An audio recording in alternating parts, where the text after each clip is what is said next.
Tonight on Dateline Abuja, we take a deep dive into the largest project commissioning program undertaken by the FCT to commemorate a presidential anniversary. More than 30 projects were delivered during the 31-day commissioning exercise.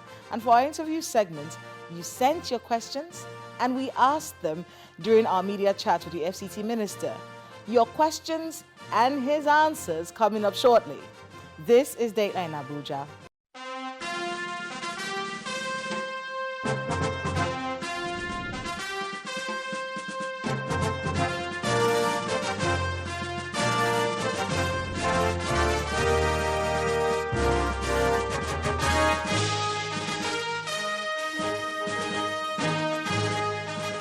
Hello and welcome to Dateline Abuja. I'm Kayla Megwa. Let's catch you up on the major stories this week from the nation's seat of power right here in Abuja. It's time for our Abuja Wrap. President Bola Tinubu today held a strategic meeting with security chiefs at the presidential villa to review the security situation across the country. The Minister of Defense, Christopher Musa, and the National Security Advisor, Nuhu Ribadu, led other service chiefs to the meeting. Each agency head briefed the Commander-in-Chief on ongoing efforts and strategies aimed at tackling insecurity in different parts of the country. The meeting, which held behind closed doors, appears to underscore the administration's continued focus on strengthening coordination among security agencies to restore peace and stability nationwide. President Bola Tinubu has reaffirmed his administration's commitment to prioritizing interfaith dialogue and promoting peace, harmony and tolerance among Nigeria's diverse religious communities. The president made this statement while receiving in audience Archbishop Paul Gallagher, the Secretary for Relations with States and International Organizations of the Holy See, at his residence in Abuja. Archbishop Gallagher was ushered in by the Minister of Foreign Affairs, Ambassador Bianca Ojukwu. President Tinubu said interfaith dialogue is the only path to addressing the country's security challenges. President Tinubu assured his guests that the Nigerian military has made significant progress in recent times and remains committed to sustaining these achievements, recognizing that a single incident can undermine previous gains.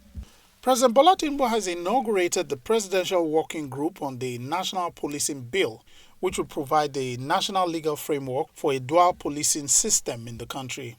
The Chief of Staff to the President, Femi Gbajabiamila, who represented the President at the event, outlined some of the objectives of the proposed National Policing Bill, such as provisions on minimum policing standards, state readiness certification, federal-state coordination, accountability, human rights safeguards, amongst other things. While the Constitutional Amendment Bill establishes the framework for dual policing, it does not operationalize it. That work is left to the National Policing Bill, which is proposed to provide the national legal framework for a dual policing system in the country. The proposed National Policing Bill will include provisions on minimum policing standards, state readiness certification, federal-state coordination, transition data systems, fiscal and grant conditions, among several other things. President Bola Tinubu has directed the Independent Corrupt Practices and Other Related Offences Commission, ICPC, to conduct a thorough investigation into the activities of a Presidential Foreign Intervention Promotion Council, PFICP, and all related matters. According to the statement signed by the Special Advisor on Information and Strategy, Bayo Nanuga, the directive follows the discovery of the fictitious PFICP, which was never established by the federal government of Nigeria and has no basis in any law, presidential instrument, executive approval, or other lawful acts of government. Among issues to be investigated by the ICPC are the forged appointment letters and other official government documents, the use of a false claim of presidential appointment to seek or obtain official recognition and diplomatic support, including visa facilitation, and the opening of multiple bank accounts in the names of purported government agencies using alleged forged documents. President Tinubu directed the ICPC to investigate not only the conduct of the principal individual and other collaborators involved, but also the wider circumstances that may have enabled a fictitious body and a false claim of presidential appointment to acquire an appearance of official legitimacy. President Tinubu stated that the integrity of the presidency and the instruments of the federal government must be protected against impersonation, forgery, abuse of official identity, and the exploitation of weaknesses in the public service.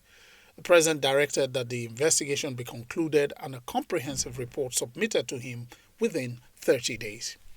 President Bola Tinubu has tasked the leadership of the African Export-Import Bank, Afrexim Bank, to intensify efforts to mobilize and deploy the continent's vast human, financial, and natural resources for the collective economic advancement of Africans, stressing that Africa's drive for industrialization cannot remain a subject of theoretical discussion.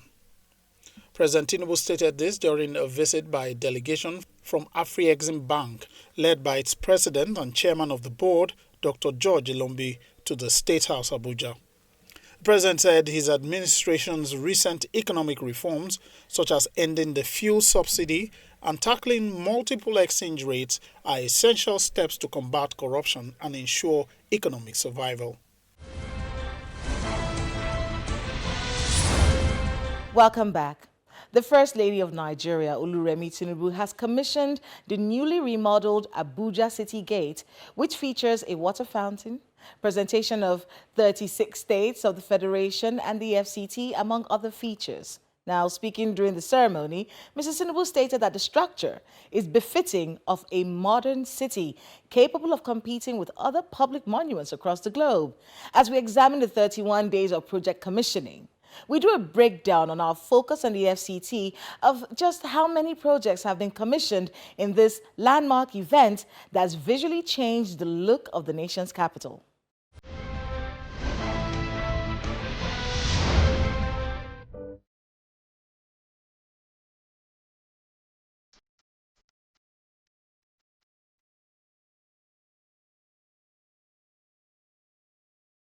These are the list of projects commissioned by the FCT Minister Nyesom Wike in commemoration of President Bola Tinubu's third year in office.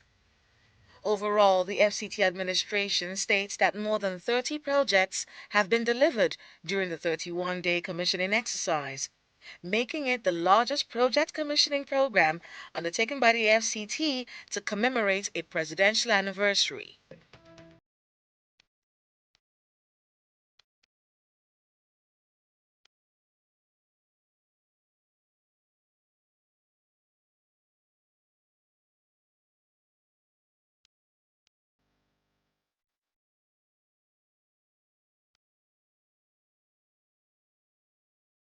The projects include over 20 roads and highways, interchanges and flyovers at Gwarimpa Jahi Interchange, water projects like the Greater Abuja Water Supply, Karu and Bwari water schemes, a Court of Appeal complex and judges' quarters, the Abuja City Gate redesign and beautification, and roads across all 6 area councils.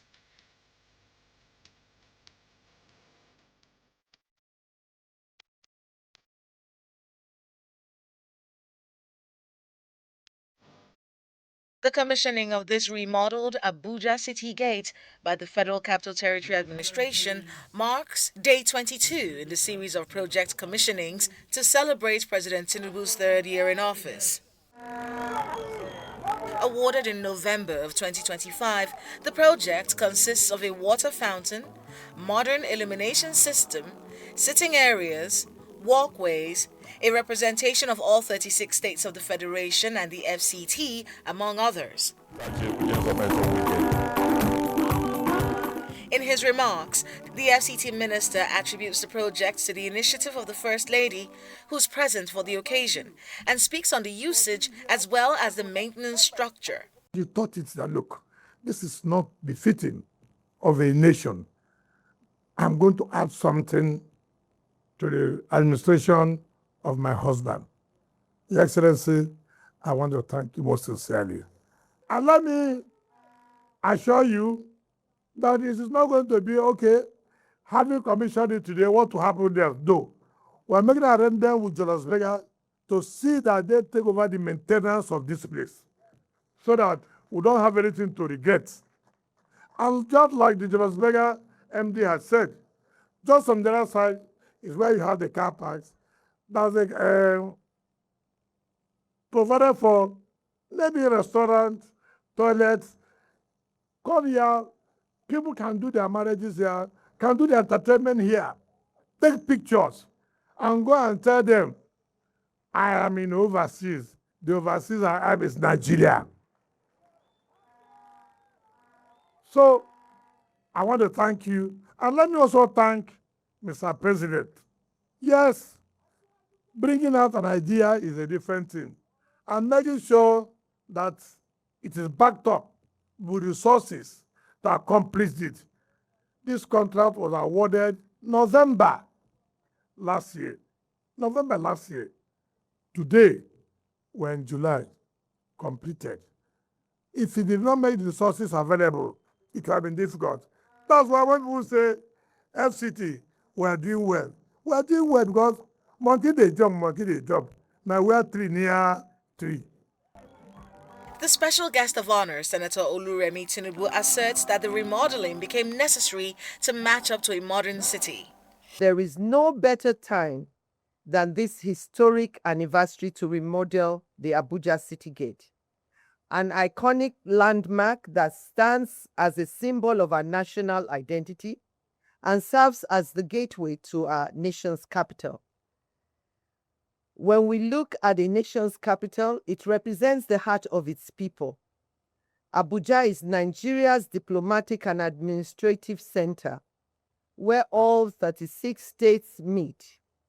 Therefore, our city gate is one of the major first impressions of this city that welcomes visitors, reflects the character of our people, and communicates the pride our nation takes in its capital. This newly remodeled Abuja City Gate, with its beautiful water fountain representing the 36 states and the Federal Capital Territory, tells every visitor and Nigerians arriving from the airport that they have entered a city built on unity, diversity, and shared aspirations. This city gate can proudly stand side by side with notable gateways and public monuments in many cities around the world. I commend the Honorable Minister of the Federal Capital Territory, His Excellency Barrister Ezinwo Yesom Wike CON, for remodeling the monument and for your relentless dedication to transforming the general ambience of the Federal Capital Territory. I also acknowledge the numerous infrastructural projects currently being undertaken across the capital city. Roads are being constructed and expanded, public spaces are being improved, and critical infrastructures are receiving renewed attention. When you share a vision with a man of action, you see results. Minister Wike, you have proven once again to be a true driver of the renewed hope agenda. I say well done. Initially constructed to commemorate the relocation of Nigeria's capital from Lagos to Abuja in 1991, the monument now has an upgraded version as dignitaries proceed to commission the project. Now the magic will be unveiled. The light will flow. The water fountain will work. I hereby commission the Abuja City Gates for the benefit of all Nigerians. The question is no longer whether Abuja is changing. It's whether this pace of development can be sustained, expanded, and felt by every resident beyond the city center. Roads, bridges, water infrastructure, courts, and renewed public spaces are tangible markers of progress. But their true value will be measured by how they improve mobility, create economic opportunities, attract investments, and enhance the daily lives of those who call the Federal Capital Territory home. The projects may have been commissioned, but the real test begins now, ensuring they're maintained, protected, and translated into lasting dividends for generations to come.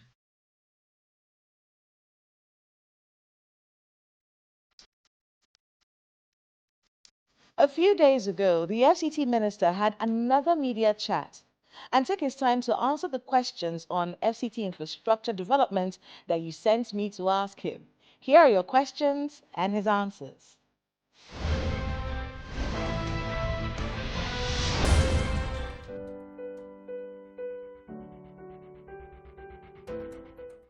First of all, let me say that it is not only road infrastructure. Water is key.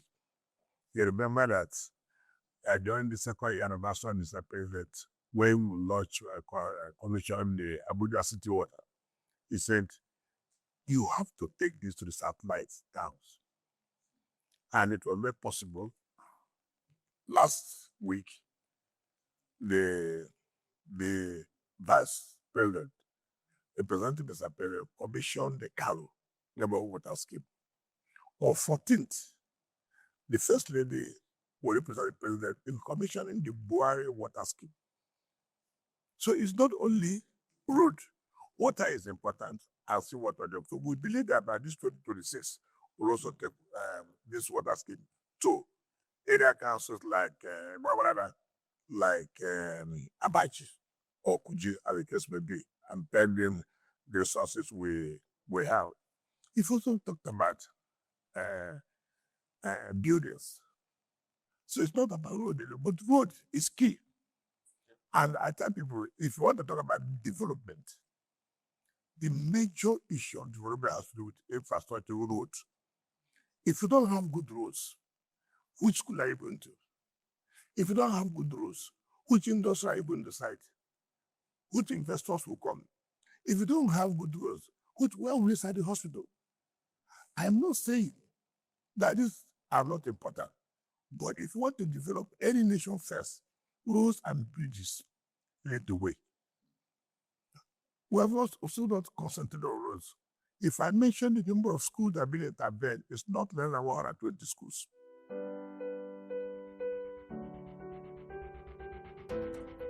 But we take a step. The next thing you see, instead of it to encourage government by taking that action, you say, oh, these are poor people trying to survive, but they are constantly a menace for other people. We have set up a task force down, and I hope you will not make your media houses available to begin to criticize what government is doing. We're going to chase them out. I hope you will come to our own support by saying what government is doing is the right thing. I mean, improvement. You cannot every time, hunger. Then if you allow that, there will be lawlessness everywhere.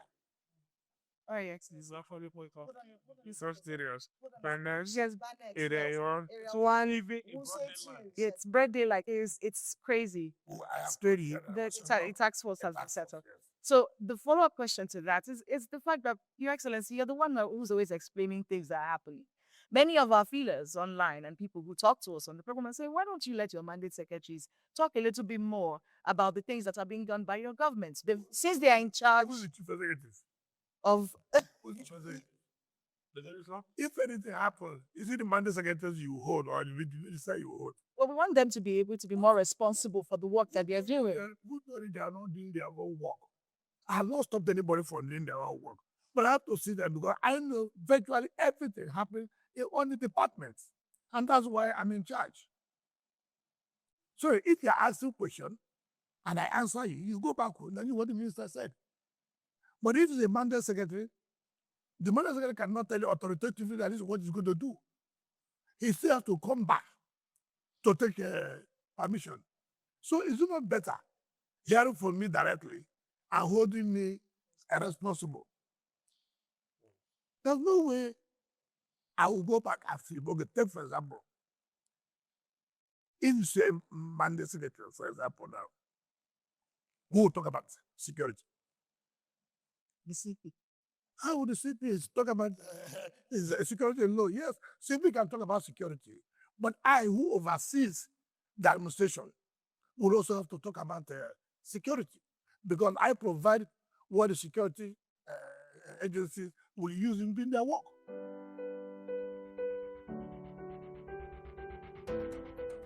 Let me start from those who are talking about infrastructure. And I don't know who tells them that local government is one of the biggest, simply because you're a resident there or you do your business there. So you have that. Look, I have said severally, it is not just to go and award contracts. Do you have the resources to carry out this now? If you want a situation where, for purposes of lasting to the gallery, a play to the gallery, oh, well, I awarded social contract. And then after about 10 days, you don't see the contract of that. It doesn't make sense. It doesn't make sense. But everybody should be calm, be patient.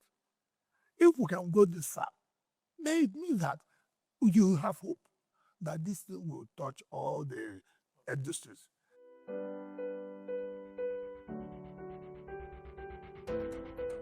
Now you talk about the tax force. Part of the problems in the city again is that have to do with tax force.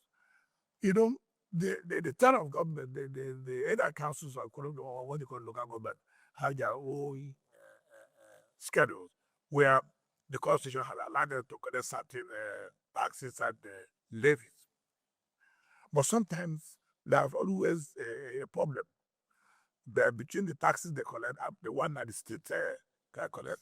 And two, who are these people collecting the taxes? Are they known people, or some people they impersonate and then commit one crime or the other? When I was governor, I tried to borrow what the Lagos state government did. I think when the president was governor, that was kind of where you had the tenement rates, where the state have to cooperate with local government. And when the money is paid, this is the amount that goes to this particular local government based on what is generated within that. In that way, would they have duplication or friction between who collects it and who don't, and to sanitize the entire system? It's also a problem here. People have complained about that. As an area we are looking to go, look, it's a constitutional issue. So you must be careful not to violate the rights or privileges of the area council. But why they have such rights? It's for the convenience of the people too, who are carrying out their daily activities. They don't need to suffer. So we are trying to work on something that will eliminate some of these problems in terms of tax collection.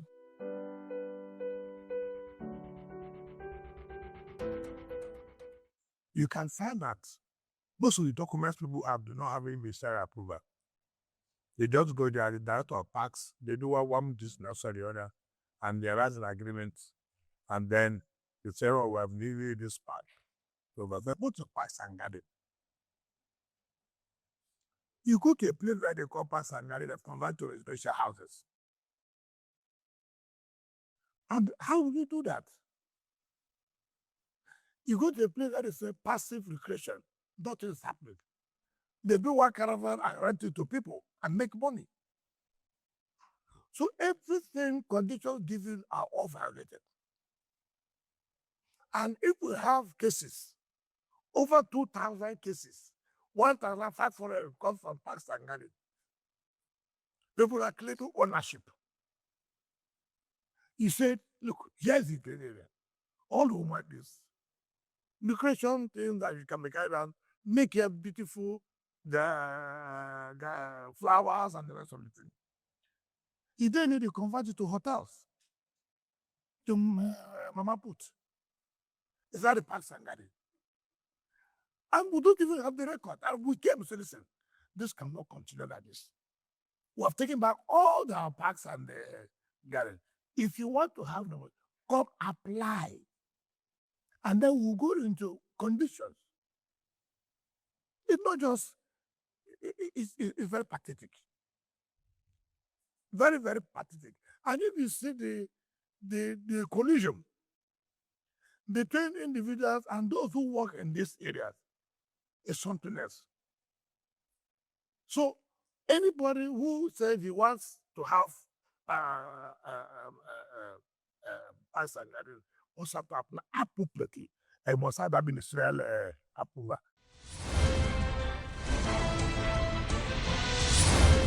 Thanks to all of you for being active viewers and making yourselves part of the development drive of the FCT. And thanks to the FCT Minister for responding to our questions. Abuja is our home, and we will continue to ensure that it is safe and able to stand side by side with other great capital cities around the world. Please let us know the happenings in your neighborhood using the social media handle showing right now on your screens. Thank you so much for watching. I'm Kayla Magwa. See you next time.